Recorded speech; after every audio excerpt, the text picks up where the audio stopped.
Hi friends, it's Kaylin here at Full Purpose and Heart, and in this video I want to show you a bit of a tutorial on how you can make flannel board story pieces.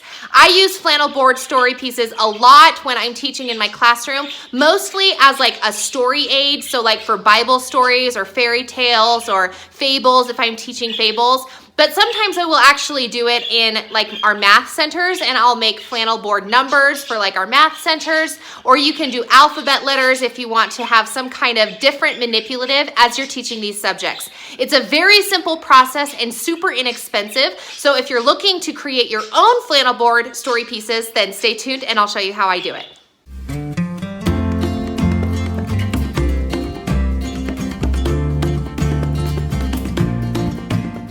Okay, so I've talked a few times about using flannel board story pieces in my classroom, so I thought I would take a minute and show you how I do it in case you're interested in using it in your own classroom. So the things that you need are very simple. I use a computer, just a word processing program. I like to use PowerPoint, but anything that works for you is great. A piece of flannel. I like to choose white because anything goes on there and the color shows up really great, so choose a piece of white flannel.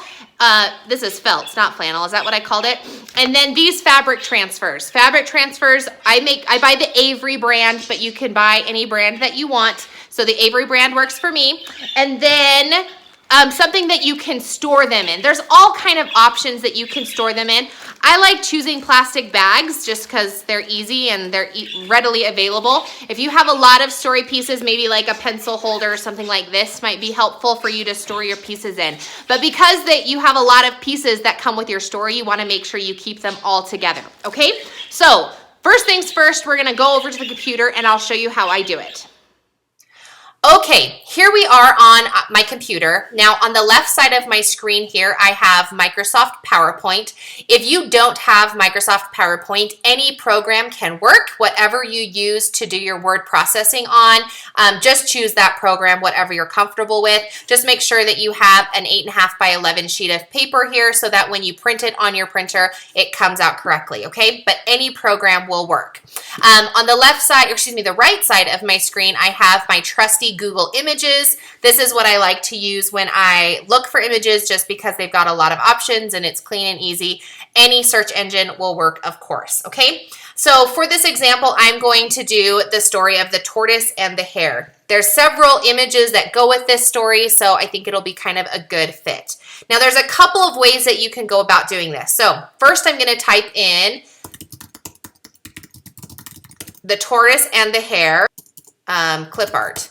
Whatever it is you're looking for, put clip art at the end of it and we'll see what comes up. And you'll notice the first thing that comes up here I really like is this clip art from the workshop teaching on Teachers Pay Teachers. Depending on what the price tag is, you can decide whether or not you want it, but she's got a lot of really cute images that you can turn into flannel board stories if you want to do that. If the price tag is not what you want to pay, which is a lot of times how I feel, then I'm going to take these few ideas and create my own images. So you'll notice down here, iStock Photo has a tortoise and a hare. So I would grab this image and drag it over onto my Word document or onto my processing document. Now, here's a little disclaimer. Please make sure most of these images may have a copyright to them, so you don't want to distribute them to anybody, and if you need to purchase them, then make sure that you do that so that you can have these images legally, okay? So here we have a tortoise and a hare. I'm just going to look for a few more images here.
I decided that I didn't really like this running tortoise, and so that's why I've been looking for a different tortoise, because I kind of wanted my tortoise to be on all fours. So I'm actually just going to crop this picture and cut that tortoise out.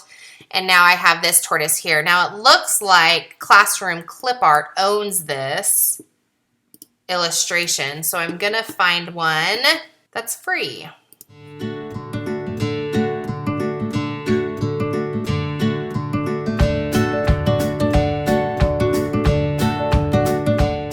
Okay. Again, we want to make sure that we're not breaking any copyright with our picture selections. Let's see. Let me make my tortoise a little smaller so that he's proportionate. Starting line, finish line. Let's see. I guess that's all we need. Okay. So now that we have all of these images, I am actually going to reverse the pictures. So when they print, I want to make sure that these words are going to be backwards when I print them, because then I'm going to reverse them again when I go to iron them on, and I'll show you that in just a minute. So the way that you can do that is I double click on the picture, at least in my program here, and right here is a rotate, and I'm just going to flip horizontal. And I'm going to do that for all of my pictures. You can actually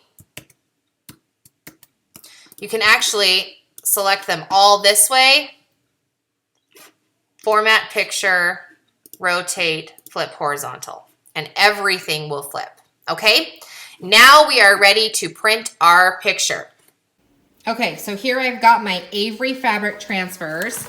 I just pulled one out, and I'm going to put it in my printer, but just make sure you follow the directions. I put it in my printer upside down is how it works for my printer. Just put it right on the top there, and then hit start.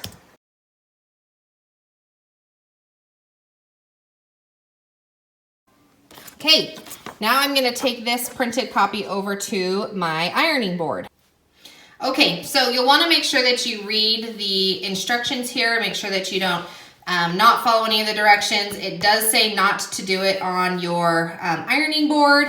I do it on my ironing board, so make sure that you do like a test copy or a test page just to make sure that it's going to work out, okay? And I'm sorry the lighting in here isn't great, but you're going to get the idea here. Okay, so I have my paper here.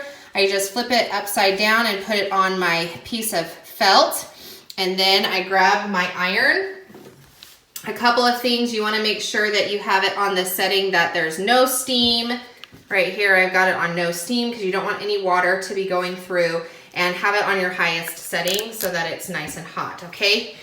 So, and then you just press it down. I wait about 10 seconds between each press, and I make sure and check that light so that my iron doesn't burn the paper or whatever. And you just want to put a little bit of pressure down while you're doing this.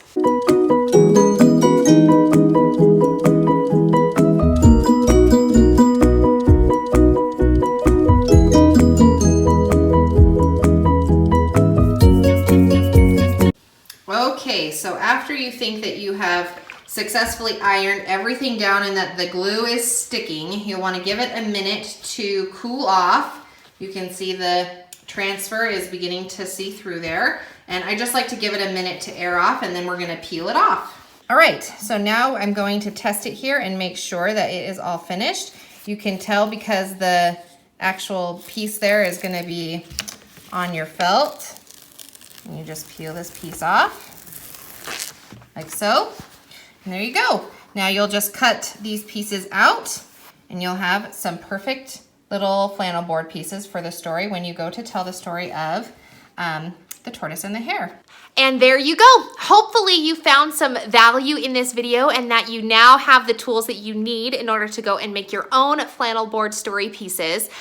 Just a quick tidbit here at the end. I actually like to cut these out using fabric scissors. It's a little bit easier than just your regular office scissors because this obviously is a fabric, so it makes a really easy, clean cut when you go to cut your pieces out. So if you have a pair of fabric scissors, I would recommend cutting those pieces out with that.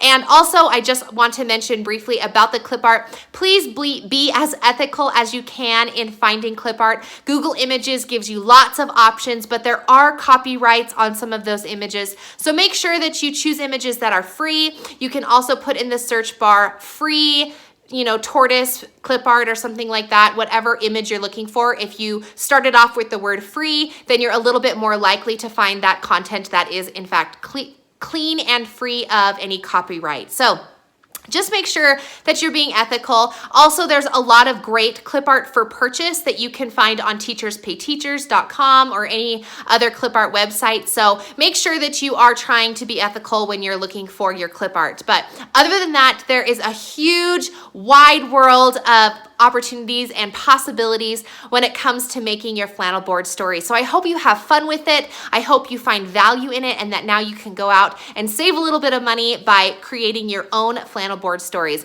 Leave a comment below if this was helpful to you. Let me know what kinds of stories you're using, because I always like good ideas and I like to make them myself. So your ideas could be something that I want to do and start. So leave those comments in the comments below.